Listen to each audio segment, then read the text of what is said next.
Have you ever thought that people could actually use the Bible to learn the Bible and actually use how to do things in their business? If you're wondering that, the answer is yes. And today I'm going to teach you a content tip that I got from the Bible that I know will help you out and will also bless you spiritually. Let's just dive right in. The chapter that I'm going to come from is Matthew, and the verses are about verses 13 through, we'll go maybe about 16. And I'm going to read from the Amplified version. The first one says, "You are the salt of the earth, but if the salt has lost its taste, purpose, how can it be made salty? It is no longer good for anything but to be thrown out and walked on by people, when the walkways are wet and slippery. You are the light of Christ to the world. A city set on a hill cannot be hidden, nor does anyone light a lamp and put it under a basket, but on a lampstand, and gives light to all who are in the house.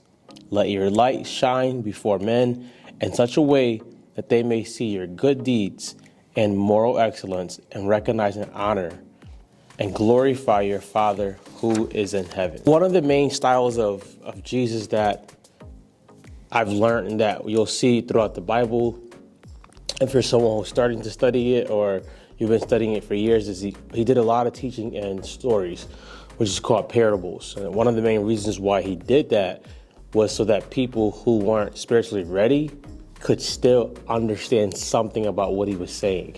It was as if he used these stories to make sure that you left with something, to make sure that you left understanding when it's time for me to understand spiritually. I remember the story, and now I have the spiritual truth. With all of that, when it comes to looking at how we share our story through our business solutions, through connecting with our audience, or even for business owners, connecting with your employees, we have to be mindful that our story does carry weight. And if we want people to actually sometimes go further with us, they have to learn about us. Jesus is at this place where he's teaching this sermon called Sermon on the Mountain. And you hear the popular sermon parts, the Beatitudes and things like that. When we get into the chapter, he sees a crowd coming near him. I always say this is so cool because he never saw a crowd. He was never doing things to go get a crowd. He was always doing things literally just to glorify his Father in heaven. But because his teaching was so impactful and so powerful, people just flocked to him. His teachings, his miracles, his healings, just the way he did things. And he begins, when they get to him, he begins to go up on a mountain and he begins to just literally teach them. That's number one. Instead of falling into the crowd and literally just becoming crowd hungry, feed them your solution. Tell them the solutions that you have for them. The people who were coming to Jesus at this time, he had a solution for them. But there were also other crowds who he did not have the solution for that would accept it. One of the best ways to think about your marketing and your content is, who are the people who need what I have, who are also willing to actually pay for it, or they're willing to receive it? Yes, you can look at your best friends and your closest allies and think, yes, of course they need my product. But if they're not willing to receive it, then what you're going to do is drive yourself crazy. He gets to this place and he talks about, blessed are the poor in spirit, blessed are the meek, blessed are the pure in heart. And he's teaching them these truths. And then he gets down, after he finishes empowering them, he gets down to this part and says, "You are the salt of the world." That literally means, from a content coach standpoint, it means you do have something to offer, right? You do have something to offer to the marketplace. Can you make it better? Yes. But you want to always remember you do have something to offer, and that's usually where we get into a lot of trouble. We usually start thinking that we are not as good as somebody else, so we shouldn't offer what we have. Or we start thinking that this person does it 10 times better, so we shouldn't offer what we have.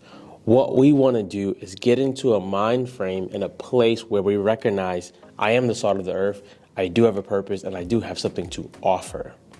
He goes on a little bit later and says, you are the salt of the earth. If the salt loses its flavor or loses its taste, aka loses its purpose, it has no use. Your purpose as a business owner in the marketplace is to present a solution in your unique way. It should be of some sort aligning with somewhat of your purpose, right? I don't believe God gives us crazy gifts and them not be in conjunction with our purpose. This is one thing.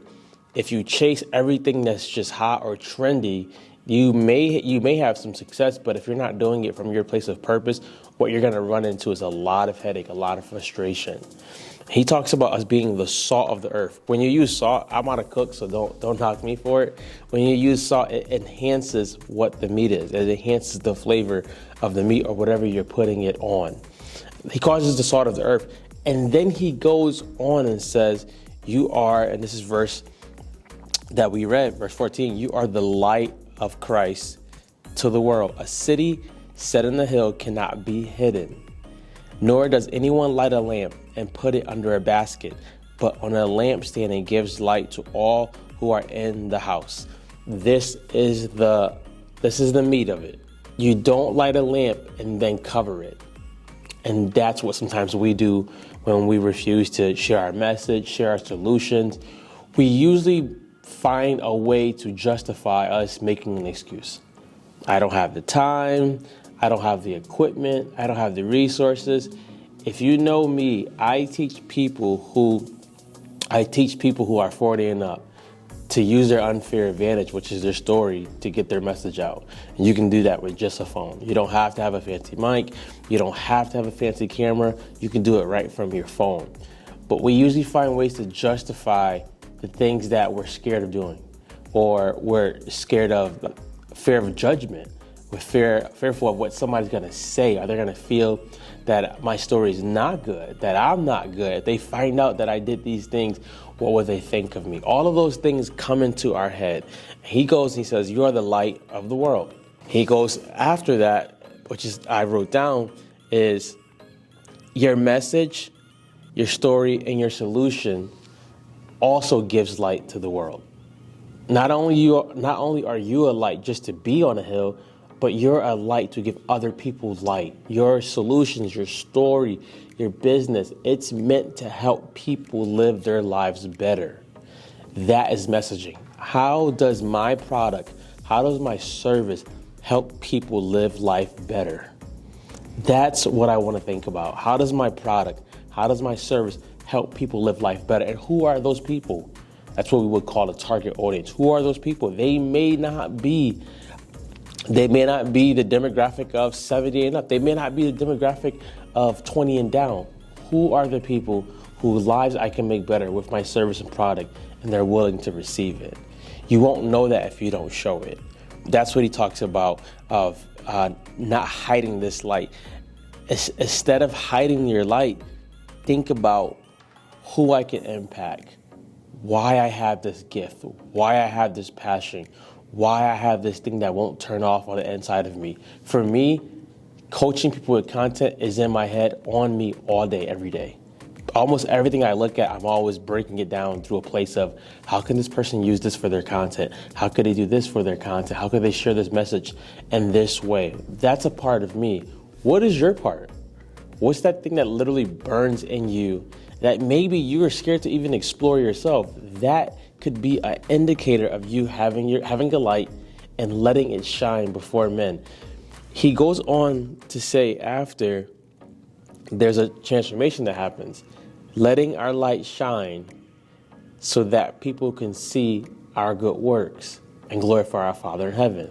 A lot of times, what I've learned in business is sometimes when you first get ready to share anything with people, it may take a while for them to actually come on board. That's perfectly fine. That's why we use content, so that they can keep being nurtured, so that they can keep being warmed, and that they can keep seeing that we do have solutions that they offer. We do have solutions to offer them, and we also can relate to them through our stories. When he talks about them seeing, the people who are seeing this light, seeing our good works and glorify our Father in heaven, it means there's a bigger picture to all of this. You don't just have a business just to make money. You don't just have a business just to say you have a business. You have a business also to glorify God of some sort. You also have a business to provide for your family. But one thing you cannot do is keep hiding your light. You can't keep hiding your light and then wondering why God may not be letting a flow happen in your life.